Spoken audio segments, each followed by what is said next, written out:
वो बनना चाहता था फौजी, लेकिन बन गया गैंगस्टर। वो करना चाहता था देश सेवा, लेकिन बन गया देश का सबसे बड़ा दुश्मन।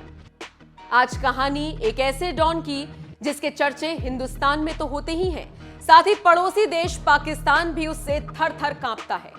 आज बात करेंगे यूपी के डॉन, दाऊद के करीबी रहे और पाकिस्तान के लिए खतरे की घंटी बने गैंगस्टर बबलू श्रीवास्तव की। वो बबलू श्रीवास्तव जो बिल्कुल सामान्य परिवार में पैदा हुआ था, जिसका परिवार पढ़ा लिखा सभ्य था, लेकिन वक्त और हालातों ने ऐसी पलटी मारी कि एक आम सा लड़का बन गया बहुत बड़ा गैंगस्टर।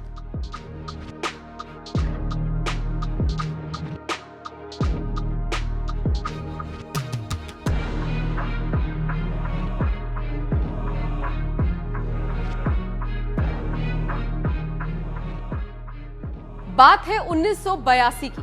बबलू श्रीवास्तव, जिसका असली नाम ओम प्रकाश था, वो लखनऊ यूनिवर्सिटी से लॉ कर रहा था। हर कॉलेज की तरह यहां भी पढ़ाई के साथ साथ राजनीति भी हो रही थी। बबलू का खास दोस्त नीरज छात्र चुनाव में महामंत्री पद के लिए खड़ा हो गया। बबलू उसके लिए प्रचार करने लगा। अब यूनिवर्सिटी की राजनीति के चर्चे तो किसी से छिपे नहीं है, लिहाजा उस वक्त बबलू के साथ भी कुछ ऐसा ही हुआ कि वो उस राजनीति का शिकार हो गया। दरअसल दूसरे गुट के एक छात्र पर किसी ने चाकू से वार कर दिया और इसका इल्जाम बबलू पर आ गया और उसे जेल हो गई। इस एक घटना ने बबलू की जिंदगी 360 डिग्री पलट दी। सोचिए, जिस घर में पिता प्रिंसिपल की पोस्ट पर थे, भाई आर्मी ऑफिसर था, उस घर का लड़का मारपीट करने लगा, झगड़े और लूटपाट जैसी घटनाओं को अंजाम देने लगा। वो समझ गया था कि उसकी जिंदगी का मकसद खत्म हो चुका है, लिहाजा उसने जराइम की दुनिया में कदम रखा और यहां पर नाम कमाने का फैसला किया। बबलू श्रीवास्तव का क्राइम ग्राफ धीरे धीरे बढ़ने लगा। अब उसके कांड सिर्फ यूपी तक ही सीमित नहीं थे, बल्कि वो दूसरे राज्यों में भी अपहरण, हत्या और फिरौती जैसी घटनाओं में संलिप्त पाए जाने लगा। नतीजा ये हुआ कि कई राज्यों की पुलिस उसके पीछे पड़ गई। उसे ऐसे वक्त में कई क्रिमिनल्स का साथ भी मिला। पुलिस की नजर से दूर जाकर वो नेपाल में बस गया, फिर नेपाल से ही अपना पूरा नेटवर्क चलाने लगा। कुछ वक्त बाद उसने नेपाल छोड़ दिया और सीधा दुबई पहुंच गया।